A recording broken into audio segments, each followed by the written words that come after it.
Invitatul meu, sau invitata mea mai bine zis, tocmai a venit de pe scenă. Hai să vedem ce a făcut acolo. Hello, welcome. How went everything on stage? I think it went quite well. We'll see what people say afterwards, but I really enjoyed it.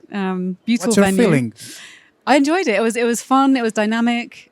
People were willing to kind of play and participate. So yeah. Can you sum up everything you did there? Sure.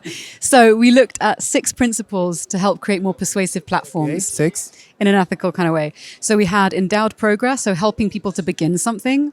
We had consistency, so we're more motivated to start something and be consistent. Proximity, the closer you get to your goals. That's the hardest part. It's hard, right? Because then you have to be motivated to finish something. And if you're being told to invest time and money, which is sunk cost fallacy, something else, you're more likely to complete. But how do you get people to begin?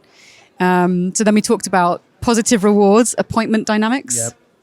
And we talked about dopamine loops. So, you know, what happens on social media, you go on Instagram and like 3 hours later, you're watching hedgehogs fall off shelves into a sand pit. Like, it's very interesting how it works, because I Yeah. think it's mostly about treasure hunting. yeah, oh, interesting. What's the next thing I Yeah, can get? this is it. You'll never know. Actually, that's... Yeah.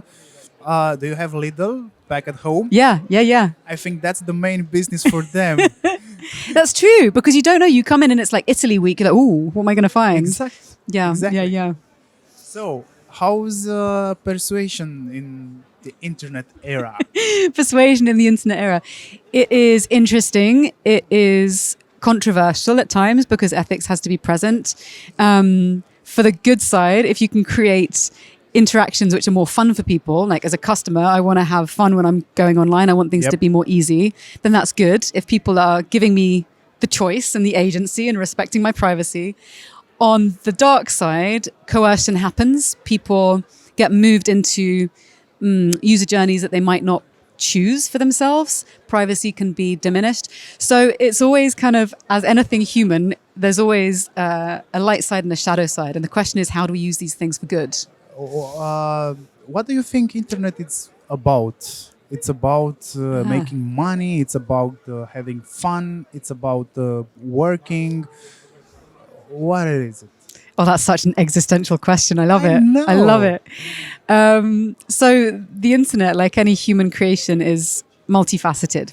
So it's a place for us to explore, to trade. You're going to have forces where things get commodified and people get manipulated as well.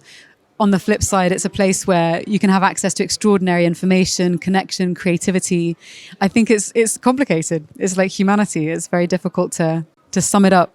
Is the internet altering the perception of the reality? Yes, undoubtedly. How much?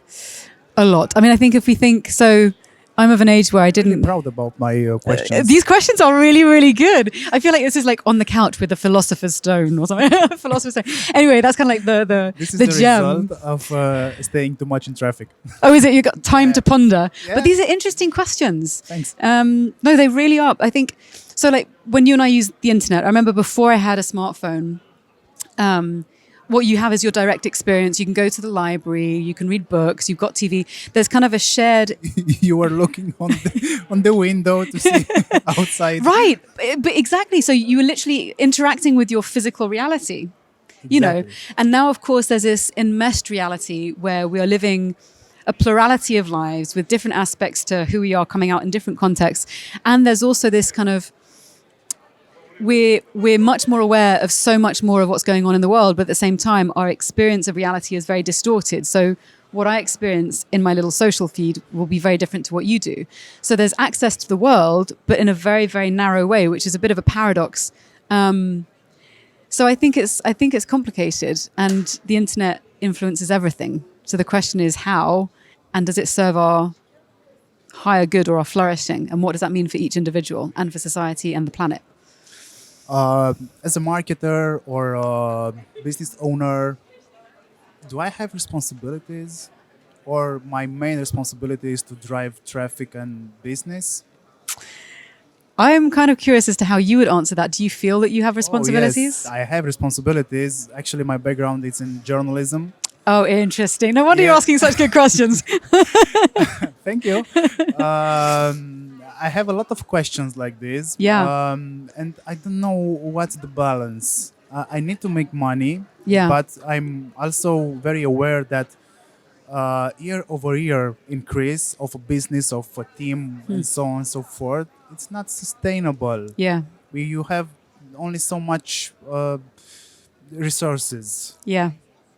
I'm on the same page as you. I think so. It's tricky because we have to straddle different views or systems. So there's the acknowledgement on the one hand that you describe about resources, which is that we have finite resources. We're living on one planet and fuel is running out. Resources will run out unless we restore them and we replenish them. And so the question is, how do we deal with survival and resilience in a system that is capitalistic and requires growth?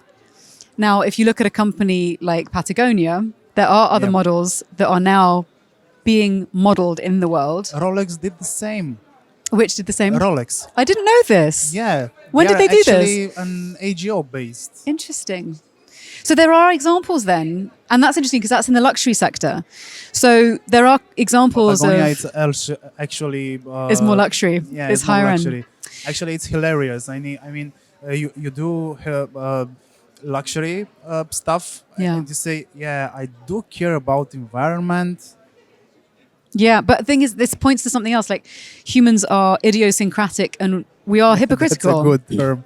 Yeah, like, I care about the environment. I flew to come here, but I have a carbon offset in my contract, but I know that it's not enough to mitigate the cost on the planet. So I think there's also this recognition that we sit in a very tricky place where on the one hand, to survive, we need to make money. So coming back to your original question, can we do that in a way in which we show up as stewards for future generations? Is there a way for you to do your business and reduce that kind of dissonance between being a good ancestor to future generations while also making sure that you can live well? And it's a tricky one. Year over year growth, it's an anxiety. Producing. Yeah. Totally. For most of the people out there. Yeah. For actually the entrepreneurs. Yeah. What's the mindset that I should have to have a good business? Not a business based on anxiety. I should grow year over year. Look at them. They are in the same market with me and they are bigger than me. Yeah. There's How should I settle my feelings? Yeah, because it's interesting. A lot of it is about the sense of anxiety and precarity, the sense of I need to do more, otherwise I'm falling behind. I think fear, it's at the base of our evolution. We are afraid not to lose things. Yeah. We are afraid to fail. Yeah. Yeah, but I think also alongside that, there's also a yearning to grow. And I think a way that many of our systems have developed, there's greater focus on pushing on that fear to get people to behave in certain ways in which power, money go to certain pockets. And I think that's just the complexity of human society. But to the point around how to reduce our anxiety, Donella Meadows, who is this amazing, she's like the mother of systems theory, looking at how we can live in a more regenerative way. So not just sustaining what we have, but healing the planetary wounds and the human wounds, etc., that we've inflicted. She talks a lot about what is enough. Does eternal growth on a finite planet make sense? Of course it doesn't. I mean, it's, you just have to do the maths. It doesn't make sense. So then the question is, what is enough? What is a good life? What does a flourishing week, month, year life look like for you? And for me, for instance, I do want to make a bit more money, but actually I want the freedom and time to do things like this and to paint and to do music and to do my podcast and to run gatherings. Like, that's what a good life, a rich life, a flourishing life looks like.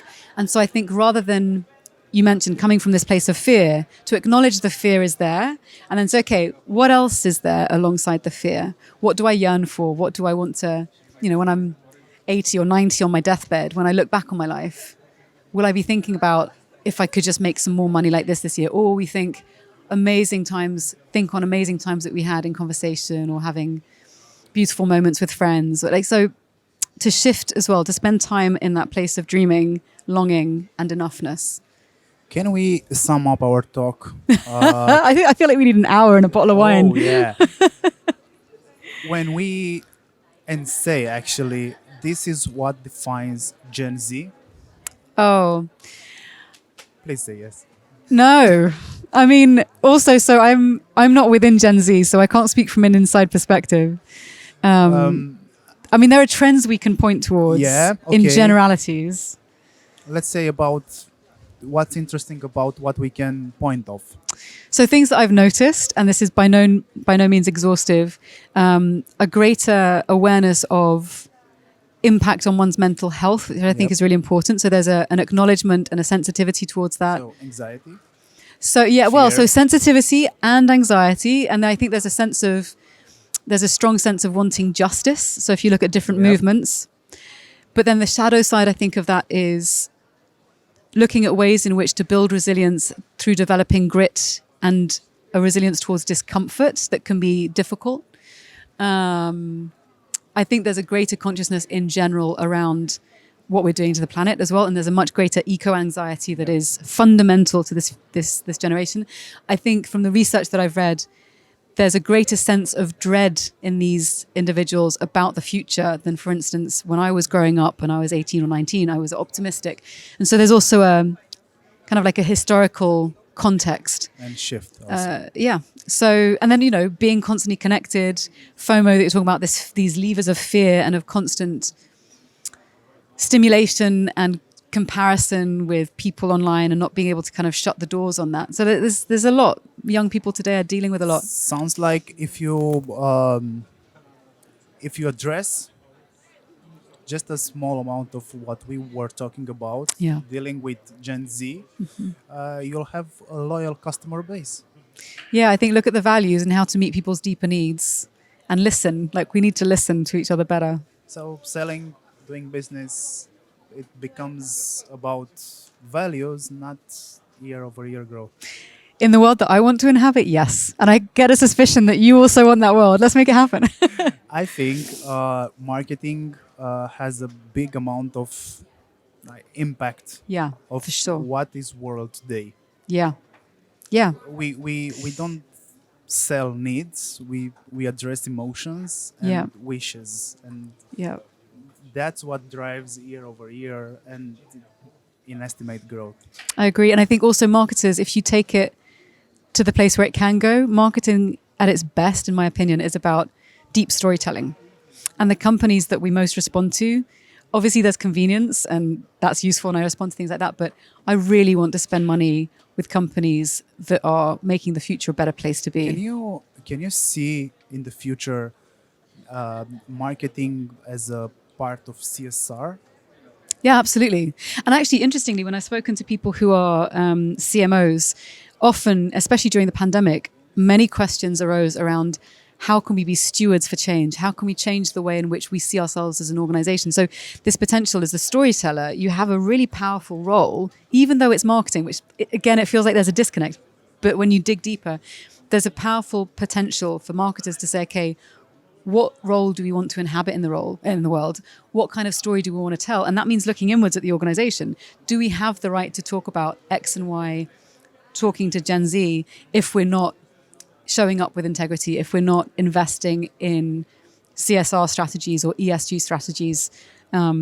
So like marketers can actually lead some of this conversation. There's a bigger role to be played. The CSR talk, I think it's very easy to understand. Yeah. If you put it this way, it's not always about your customer. It's about what you are funding, getting your customer. Because if you are funding fake news just to get some customers, that's not responsible at all. No. And your brand will suffer. Yeah. It will. And so in my book, in the second book, in Business Unusual, I dig into values and the future of brands and resilience. And one of the things, it was a model I developed for assessing this, is called the 4 C's framework around integrity. How do you build integrity? You have to make an explicit, often public commitment to certain values. You then have to be coherent in word and deed. You have to be consistent over time to build a track record that people can look at objectively, and then coherent in terms of doing the right thing for the right reason, not just because it looks good. So if you think about Ben & Jerry's or Patagonia, there are lots of brands that kind of went the B Corp route long before it was sexy and cool, long before there was social pressure to do it, long before there was political will to put people in that direction. And if you take that kind of approach at sacrificing some part of your business, whether it's profit or growth, then you're showing that you are doing the right thing for the right reasons. So thinking about the 4 C's with integrity in mind can be a powerful way to start to assess how you're performing as a business and how other organizations stack up. Natalie, thank you very much. It was a great pleasure. Oh, I want to talk more. It was a pleasure as well. Really enjoyed it. But we've got time. The clock is not on our side. Thank you so much. Thank you. Thank you.